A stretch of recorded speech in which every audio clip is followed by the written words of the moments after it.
What's up, LA Kings fans? The Bat Fry Kenny Fry here with the Silver and Black Lair. Coming up on this episode, we'll be taking a look back at the week that was for the LA Kings. That was the Kings against the Flames, the Avalanche, and the Detroit Red Wings.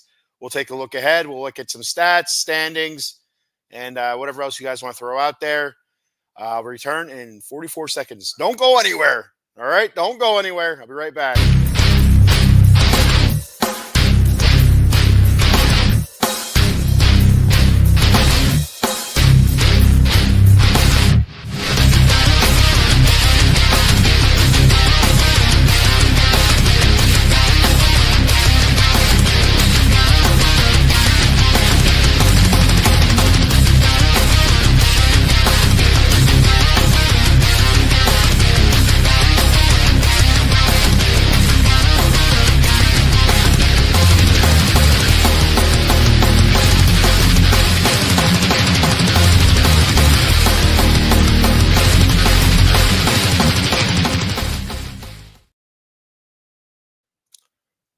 What's up, hockey fans? The Bat Fry, Kenny Fry here with your LA Kings talk, the Silver and Black Lair LA Kings edition. I hope everybody's doing well out there on a Tuesday early evening. Is this early evening or is this late afternoon? I'm always confused as to what you call this part. I call it early evening, but I mean, actually, the sun's going down here in Pennsylvania. It's 4:30. It's getting dark out already. It's bullshit. But anyway, normally I go on a little bit earlier. I was not feeling well this morning, so I decided to bypass. I figured if I felt well, I'd hop on after I woke up. So I figure I have a little bit of time here before I get the little guy to wrestling practice. That's right. The little guy's wrestling now. How interesting is that? 6 years old. It's funny hearing the stories coming out of the wrestling room, getting thrown down and not understanding why he's being thrown down is probably the funniest part of it all. So I figured I'd hop on here real quick. Get through some Kings talk here and take a look ahead and all that good stuff. You know what's going on. Got a comment here before I kick it off. Stacy, what's up, Stacy? How you doing? How you holding up? Hello. I hope you're doing well down there in Texas. Is it hopefully the weather's not too bad. I know it's kind of weird down in Texas too. You think of Texas as being like super hot. But then also, it gets pretty cold down there too, just like up here in the Northeast. I don't know if it's, just the tail end of the jet stream or something. I don't understand how weather works. I'm not even going to pretend, try to be all scientific about it and make myself sound like an idiot. But I'm kind of curious as to see how it is down there, see if it's where you're at anyway, if it's comparable to where I'm at, northeastern Pennsylvania here. Northeastern central Penn. I guess I'm closer to probably central PA than I am northeastern PA. But anyway, it's gonna get cold here in the next couple days. I guess there's a storm coming through. But I hope you're doing well. I know your Giants are stinking it up, but it is what it is. My Raiders suck as well. But we're not here to talk about suckiness. We're here to talk about the Kings. Pretty decent start to the season so far.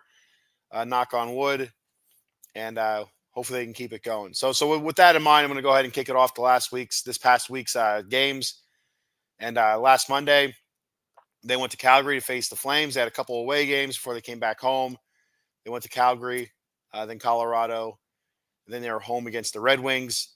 So some pretty big games here against Calgary and Colorado, since they're Western Division opponents. And Calgary specifically being a Pacific Division opponent. You'd like to get a win against those guys to kind of get that leg up. So the Kings went ahead and they played in Calgary. Goal scoring wise, first period, no goals. Kings off to a very slow start. It seems to be the running theme recently where they get off to a slow start. Not a lot of shots early on in the first period. Second period, they looked good. They actually looked good in the second period. They were not getting anything through. And then that's going to be a running theme throughout this game as I get to the stats after the game recap here. But the Calgary jumped on the board first there in the second period. A goal scored by Michael Backlund. Mikkel. Maybe that's how he says his name. I don't know. I don't have a pronounced tongue. I don't have a tongue that's used to pronouncing some of these foreign names, but it's spelled Mikhail, but I don't know if it's Michael. It is what it is. I'm going to call him Backlund. I'm going to call him Backlund. That's what I'm going to do. He scores his fourth of the season. That put Calgary up 1-0. And they struck again in the second period. Huberdeau scored his sixth of the season. That put Calgary up 2-0. Like I said, Kings didn't have a bad period in the second period. They didn't look all that bad. Just either the puck wasn't trickling through or just missed opportunities. I'm trying to remember right now off the top of my head. I think for some reason I feel like Fiala had a breakaway in this game and just did not capitalize. And I can't remember if it was this game or if it was the next game or if it was both of them. Actually, I think it was both of them, to be honest with you. But yeah, the Kings had their opportunities, couldn't capitalize. So we head into the final period, the third and final period, down 2-0, but still feeling like they're in it. So you head to the third period, and the Kings, putting the pressure on, and finally break through late in the third period. Trevor Moore scores his third of the season, assisted by Kopitar and Byfield. That made it 2-1 Calgary. Kings pull the goalie, and I feel like they had a power play too, but I could be wrong with that. But anyway, they pull a goalie, just could not generate anything, and eventually Rooney scores. Is an empty netter to put it away, and that made it 3-1 Calgary. Like I said, the Kings had their opportunities, but it wasn't meant to be. It's a tough loss. Looked good overall. They looked good. Even with their slow start, I feel like they didn't get a shot off until deep in the first period. Like, I don't know, it was probably about halfway through. They didn't get their first shot, but they still end up winning the shot battle. Kings, looking at team stats, Kings 29 shots to the Calgary Flames 28 shots. Hits 25-23 Kings. Face-offs 1 went to Calgary 25-21. Power plays, the Kings were 0 for 1, but Calgary was 0 for 2, so the penalty kill did well. Then the block shots. Here's a story of the game. Kings with 18 block shots, which is fairly normal, fairly average, to Calgary's 36 block shots. So the Kings were putting the puck out there. They were shooting the puck. They were not getting through. Calgary was all over them, whether it was getting in the shooting lanes or what have you, just getting in front of the puck, getting sticks in front of the puck and stuff. But kudos to Calgary. They did a hell of a job defensively, keeping those shots away from their goalie and not letting them get through. I mean, that's what you want from your team. And as we'll get ahead here in a couple games, you'll see the Kings kind of the same thing, just in reverse fashion. So Darcy Kemper, he was the goalie, the netminder. He was between the pipes. He stopped 25 of 27 shots. He didn't look bad. He looked pretty good. It was a .926 save percentage, but the Kings come up short in that game in Calgary. So they go ahead and they moved on to Denver, going to play the Avalanche, and that was another loss, 4-2. First period, Adrian Kempe got Kings on the board scoring. That was his sixth goal, assisted by Trevor Moore and Andrei Kopitar. That was Moore 8th assist and Kopi's 14th assist of the season. Then, of course, Avalanche, they answer back with Lehkonen. He scored his third of the season. Kempe scores his second of the period in the first period. His 7th of the season, assisted by Kopitar and Moore again. That's Kopi's 15th assist. He got the main assist there, and Moore his 9th of the season. That put LA up 2-1 after 2. Or after 1, and you felt pretty good. LA looked pretty good. You felt pretty good.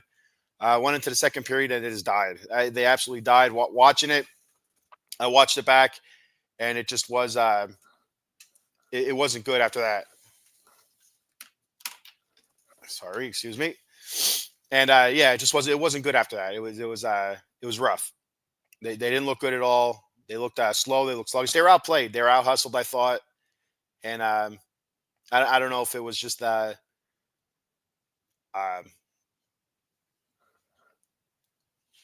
Avalanche's top players taking over the game, or what it was. I don't really have an answer for it. It just, after that, they looked gassed. They looked out of it. You go to the second period.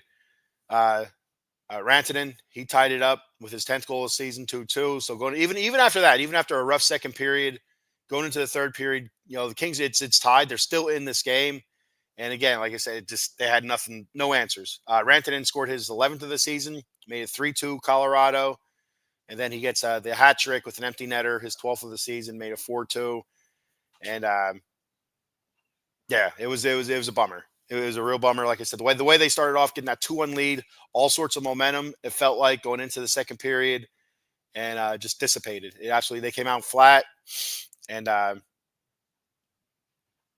had no answer for Colorado. Colorado controlled the tempo, controlled the puck, and to add insult to injury, our goalie Darcy Kemper, he was hurt in this game. I feel like it was late in the third period, halfway through the third period, somewhere around there. Before that, he stopped 18 of 20 shots. So Riddick comes in and gave up a goal pretty much right away. He stopped 4 or 5 shots. Looking at team stats, shots, Colorado 26-15. LA was only able to get 15 shots out there on net. Hits went to LA 24-20, and then this one was a bit of a big surprise, especially with the outcome of the game. Faceoffs won, LA 39 to Colorado's 19. That was 67.2% shot faceoffs won. I think that might have been the highest percentage I've seen in a long time for the Kings to win. For them winning faceoffs. Anyway, like if you go back to the last year's playoffs against the Edmonton Oilers, it felt like Edmonton was winning the faceoffs like 100% clip. That's what it felt like. It wasn't, but that's what it felt like. Power play wise, Kings were 0 for 1. Colorado 0 for 3. So penalty kill again. Good job. Blocked shots 18 for the Kings, 15 for the Avs, and also not only with Kemper getting hurt, Caleb Jones he also got hurt. So this was also the last game of the suspensions for Tanner Jeannot. So a whole lot of things going on there. It's the second game in a row also for Kevin Fiala. Yeah, so back-to-back games. Fiala had a breakaway, just wasn't able to finish. And he's the type of guy, and I talked about it before the season, or it might even be at the end of last night. I think it was either the end of last season or beginning of this season on one of my podcasts that Kempe and Fiala are guys where they need to step up. These guys need to step up. They're not going to be elite scorers. They're not going to go out there. They're not going to get you 50, 60 goals a game. They're not, or a season. They're not going to get you, 115 points, a season or whatever. But they're probably the closest that we have to being elite scorers, game changers and stuff like that. Fiala and Kempe. Kempe's done pretty well. I feel like he could still put the puck in the net more. But Fiala is the other guy. He needs to finish when he has the opportunity to finish. And if he's not finishing, then I don't know where to go from there. He has to finish. If he's not finishing, he's more detriment than not. It's something I'd like to get into maybe into next week's podcast is taking a look at Kevin Fiala. And because I'm a huge Fiala guy. I really like Fiala's game. I like his aggressiveness. And I'm fine with putting up with the nonsense sometimes that goes on with the bad penalties and just like I'm not cool with the terrible pass. I'm cool with the penalties as much as I hate them. The stupid passes across ice, which usually seem to either happen in neutral zone, an open ice, or happen in our defensive zone, and it just makes you like what in the hell is he thinking? Those ones I don't like. I can't stand them. I can't put up with them. But it is what it is. So now we're 0-2 away. We come back home to face the Red Wings. Red Wings, they were on a West Coast trip at that time of the day. I think they already had 2 games in the books before they faced us. I think they played it back-to-back between Anaheim and San Jose before they had a day off. And they came to play the Kings. So the Kings came out pretty hot in this one. They started off fast. They looked good. They looked like a team on a mission. But before this game, the Kings called up Eric Portillo in lieu of the Darcy Kemper injury. So they had to call up. Sorry, I got paper shuffling here. They call up Portillo, and they get Tanner Jeannot back. They send down Andre Lee, and they kept up Samuel Hellenius, which was I thought that's fantastic. A great a nod to Samuel Hellenius and the way he's played in the few games that he's been up. He's looked good, big dude. And then nothing against Andre Lee. He did okay. I wouldn't say he looked good, but he did okay. He's another big body, a young body, and I don't know if he'll ever be a full time LA King or not, but it was good to see him up there. I feel like he deserved the time that he did get, and then who knows, maybe he'll be back up. But he goes back down to Ontario, and Samuel Hellenius, as of right now, still hanging around. So a couple moves before the game. Alex Turcotte is back as well, so you had to make way for him, and so he was back in the lineup, top line with Anze Kopitar and Adrian Kempe as well. So against Detroit, the Kings get the win, 4-1, and the Kings also brought up Jacob Moverar. That was for the Caleb Jones injury. So Moverar was up. Moverari, so I call them both. Depends on, I guess, in the mood. So first period, about 2 minutes to go, Mikey Anderson scores his third of the season, assisted by Philly D and Trevor Moore. It was a nice shot by Mikey Anderson, and it looked like it was going to actually creep across the crease there, the goalie crease, but it ends up going between Cam Talbot's legs. Cam Talbot now playing for the Red Wings. I'm pretty sure it was 5-hole, if I remember correctly. But it was a nice shot. It was a great job of Mikey Anderson, and who would have thought we would have gotten this offensive output out of Mikey Anderson? I think he already has as many or more goals that he did all of last season. But they're good for him. So Kings up 1-0. 22 seconds later, the returning Tanner Jeannot from his suspension, he scores his second of the season, assisted by Trevor Lewis and Samuel Hellenius. There he goes. Trevor Lewis's third assist of the season. Hellenius' second since being called up. That put the Kings up 2-0 heading into the second. Second period, Kings on the attack. Press. And but no scoring. No scoring in the second. They look good, though. Head to the third. Adrian Kempe scores in the third period to put the Kings up 3-0, and it's kind of the nail in the coffin there. His eighth of the season, assisted by Warren Foegele and Vladislav Gavrikov. That Fogel's fourth assist of the season, Gavrikov's sixth. Like I said, that put the Kings up 3-0.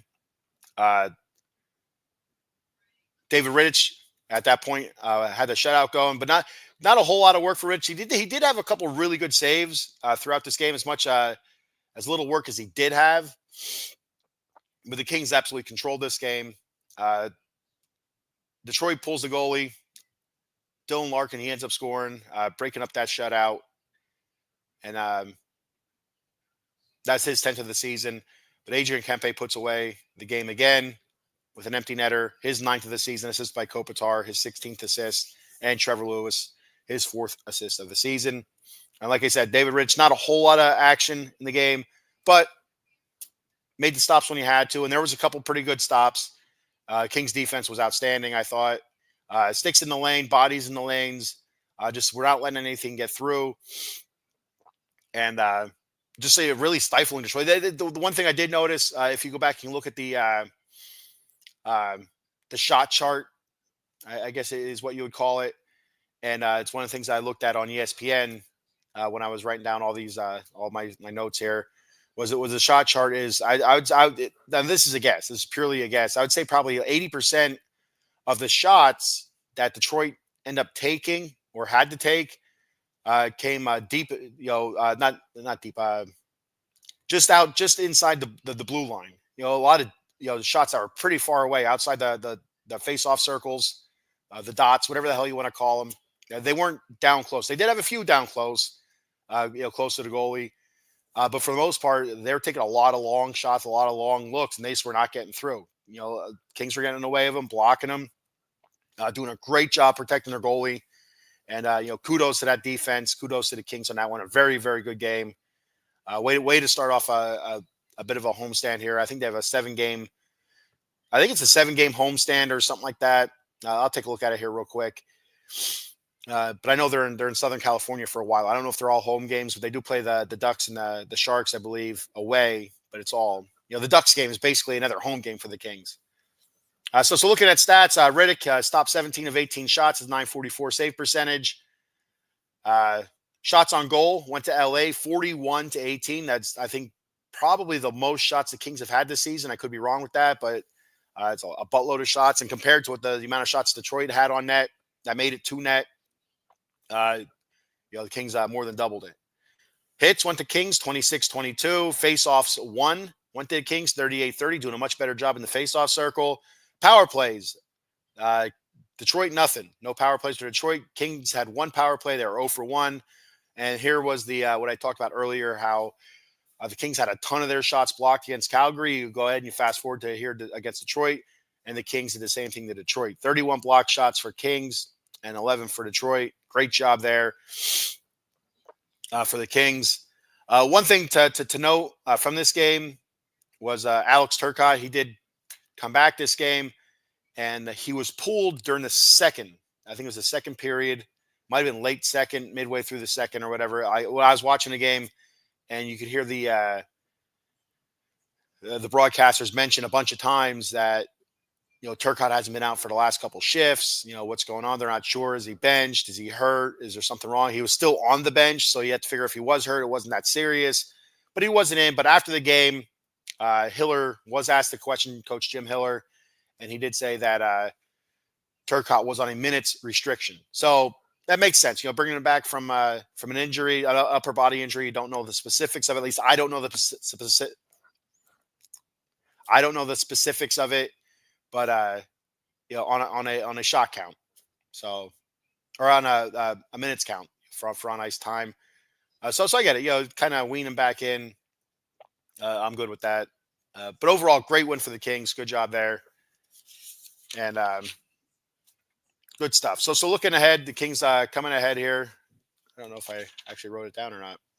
Yeah, up next they have Buffalo on Wednesday, and then Seattle, both home games. Buffalo's 10:30 p.m. Eastern time, and Seattle's on Saturday at 4 p.m. Eastern time. So that would be 7:30 West and 1 o'clock West, if my math is correct. I don't know if it is or isn't. I don't know. So going back, looking at some player stats here for the season so far. Kopitar leads the team in points and assists. He has 5 goals, 16 assists, 21 points, a plus-minus rating of a +5. Adrian Kempe, 9 goals, 9 assists, 18 points, a plus-minus of 6. He's now tied for the goal lead with Laferriere. Alex Laferriere kind of cooled off here. We haven't heard his name mentioned in the goal category all that often recently. So hopefully he can find it and start dumping the pucks in the net. Now he's been bounced around through a couple different lines as well. So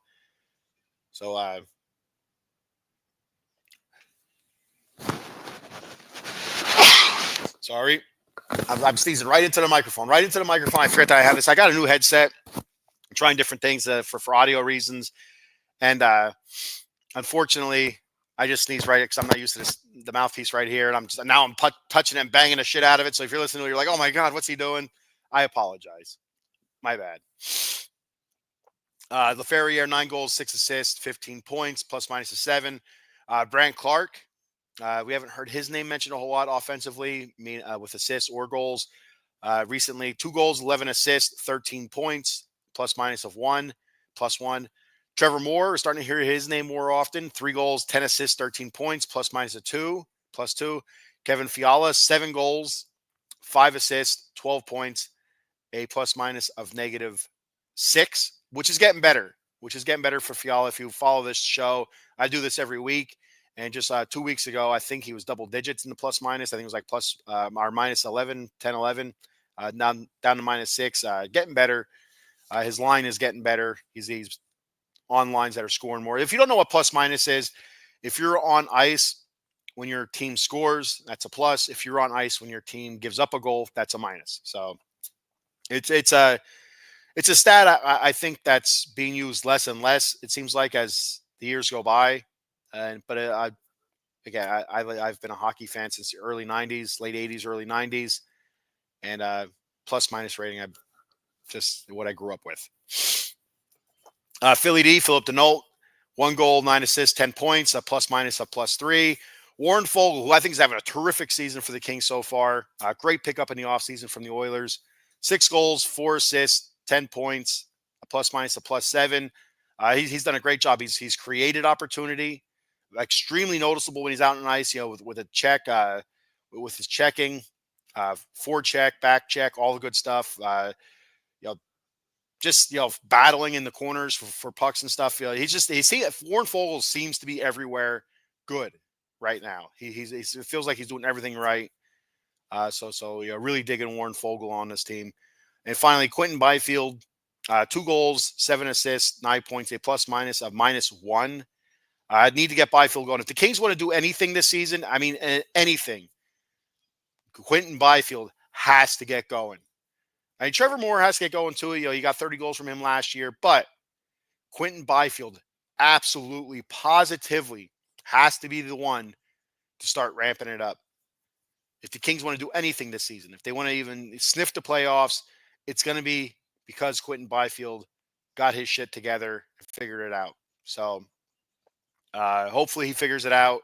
Plenty of time. Still early season yet. Still early season, but he has to figure it out. I got a comment here from our boy Paul Spencer. It says, bless you, Paul. A little bit stuffed up here. Yeah, Paul, I forgot. It's right here's the microphone. I'll hit you right into it. Oh, Jesus, Christmas. But yeah, I thought I did a couple tests last night. For those watching, probably don't care right now, but I ran a couple test runs with the headphones and the little gimmick microphone here to see what it sounded like compared to the big microphone, which I have. Like I said, I feel like David Letterman, the old night show talk show host would have it right there on the desk, a big old looking microphone thing. And I'm like, oh, I feel like David Letterman. That's stupid. But yeah, I think this sounds actually a lot better than what the sound was before. I was getting more of an open room, not an echo, but just like like an empty room type sound. Where here, I feel like it sounds more condensed, more. It sounds normal, is what I'm trying to say. Thanks for checking in, Paul. Goalies. So with Kemper being hurt, he's 4-2-3, 2.66 goals against, 903 save percentage. So it's going to be interesting to see what they do, see how long Kemper's going to be out. He's on IR. So no idea what it's going to be. Well, it's a lower body injury. That could be anything. Could be a knee. Most likely, I think it's a groin. Just by the way he was going. I guess he tried pushing through. And so one of the Kings asked him, I don't remember if it was Gavrikov or who it was, asked if he was all right. He said he's going to try to push through, and he just couldn't. So he had to get the referee's attention to stop play, saying he was hurt. And more than likely it's like a groin or some sort of muscle. I think upper leg muscle, like a hamstring or quad or something. That's what I think. I'm not a doctor though. I did play one. I did stay at a Holiday Inn Express last night. You get the running joke. David Rittich, 6-4-0, 2.52 goals against, an 892 save percentage. And like I said, Eric Portillo was called up. He is the backup goalie. We'll see how much time he gets. I'm not sure when the next Kings back-to-back is, but as long as they have games in between, I would expect Rittich to continue getting the starts. But I would like to see Portillo. I'd like to see how Portillo does here in the NHL. He was struggling a little bit down in the Kings AHL team, the Ontario Reign. I don't have his stats on hand here, but hearing his stats on the other podcasts that I listened to, I think it was the Locked On Kings. He mentioned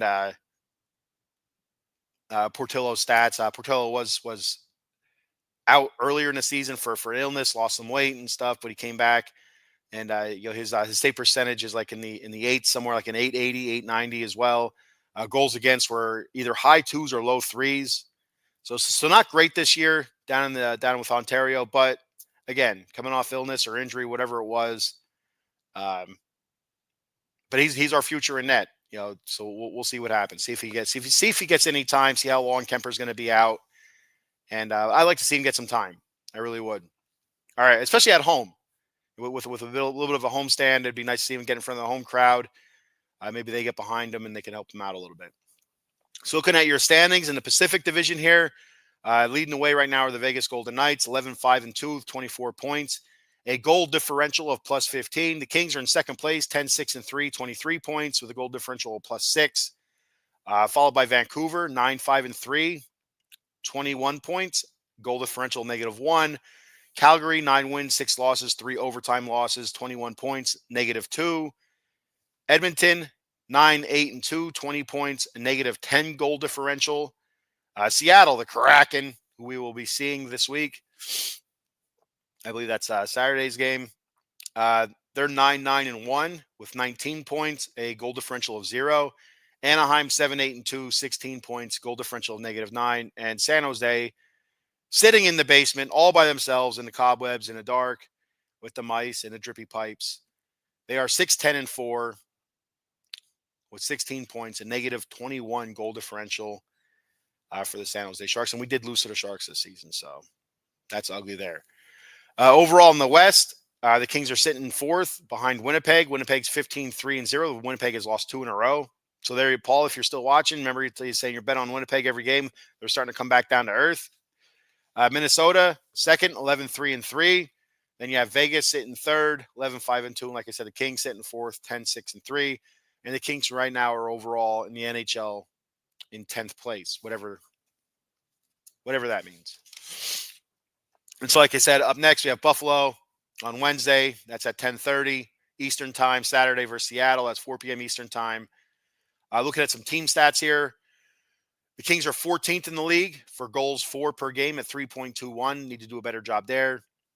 Goals against per game, 11th, 2.84. Not terrible. Not too bad. Top half of the league.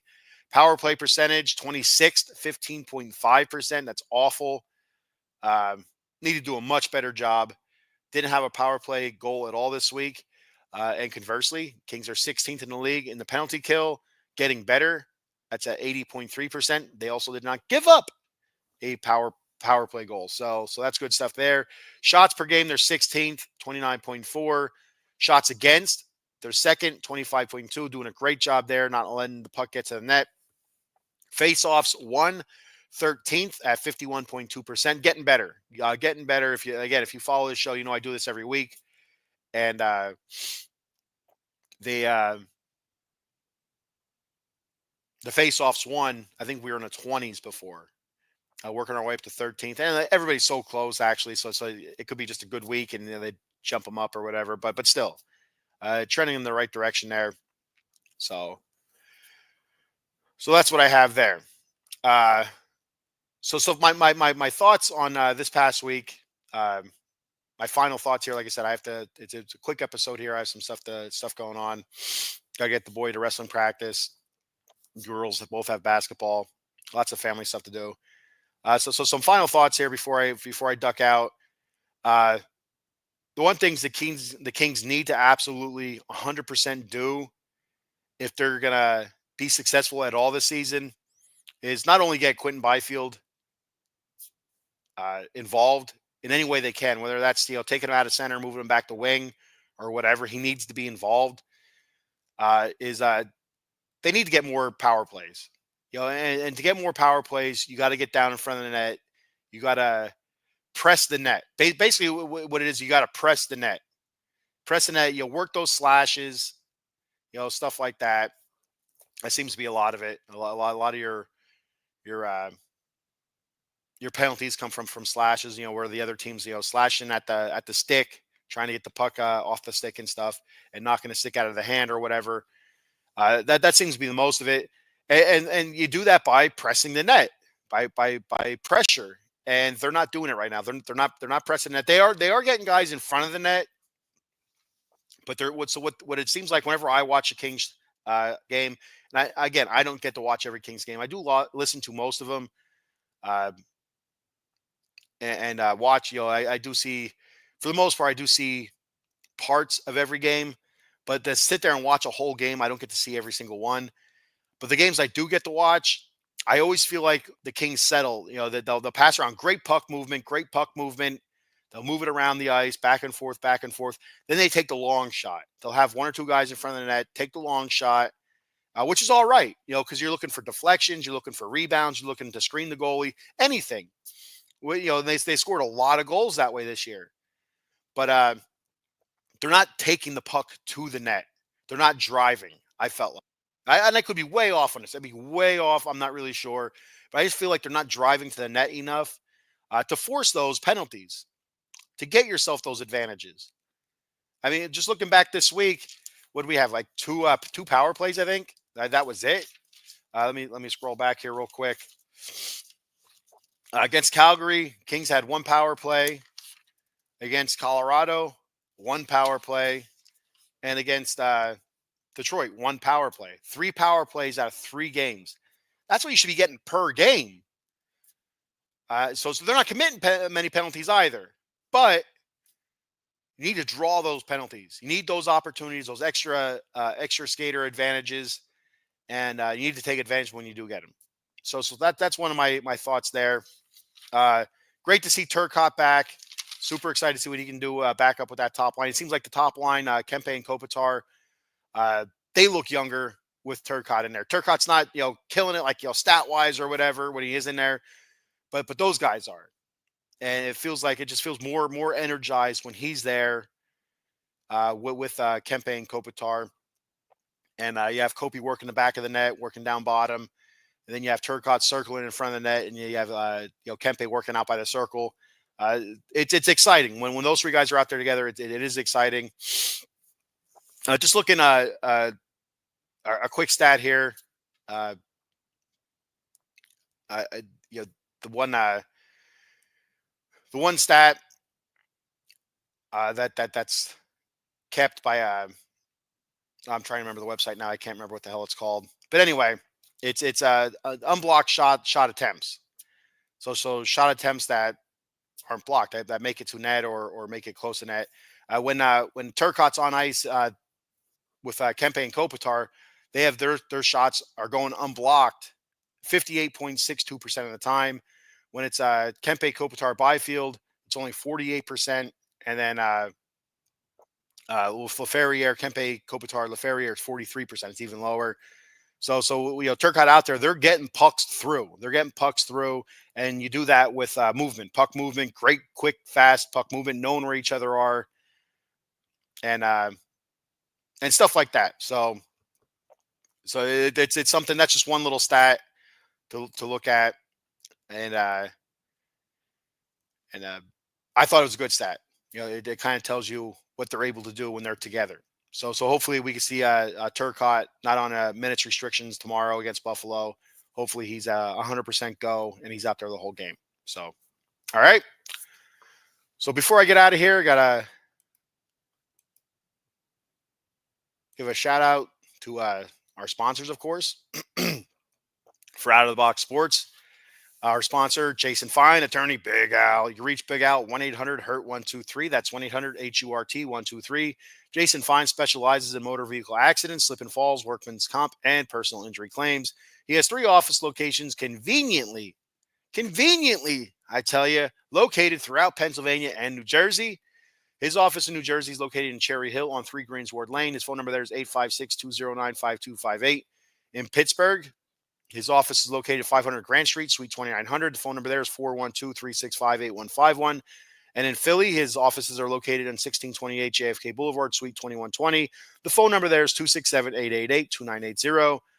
That's Jason Fine, attorney, Big Al. So for Out of the Box Sports, be sure to check us out on Facebook, YouTube, X. We're also on Instagram, the TikTok. That's at OOTBox Sports for X and YouTube. So if you're looking us up, OOTBox Sports.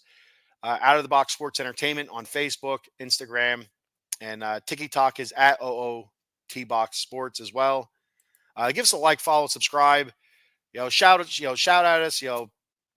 Ask any kind of sports questions. We have so many knowledgeable sports people at Out of the Box Sports that they'll talk any sport, any team. It doesn't matter. For myself,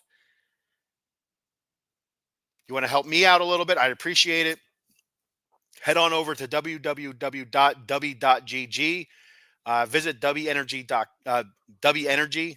That's www.w.gg. I'm not used to that GG part. That like it kind of it's weird to me, but it's www.w.gg. That's W Energy Drink.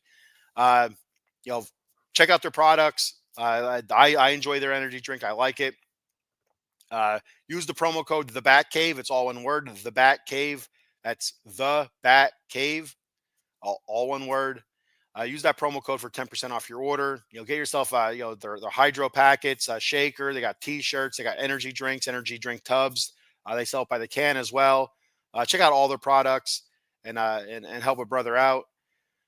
On X, if you want to follow me, at SB underscore Lair underscore OOTBE on X. That's at SB underscore Lair underscore OOTBE on X. Give me a follow there. And my YouTube channel is at the Bat Cave underscore OOTBSE. If you want to sub there, I'd appreciate it very much. But first and foremost, be sure to check out Out of the Box Sports at OOT Box of Sports. Give them a like and a sub and a follow and all that good stuff. All right. That's all I have for today. Be sure tonight to check out the Commanders Gridiron at 8:30 with our boy Steve Loftman. He'll be talking Washington Commanders, and they're terrific season so far, and yeah. So I'll be live tomorrow morning with some New York Mets talk with the Batcave. So be sure to check that out, 10 a.m. Eastern time, as the Mets pursue Juan Soto and other free agents. And I'll be talking about that, and yeah, so that's all I have for today. Thank you, everybody, for checking the show out. Thank you for the comments. And last but not least, go Kings, go. See you later.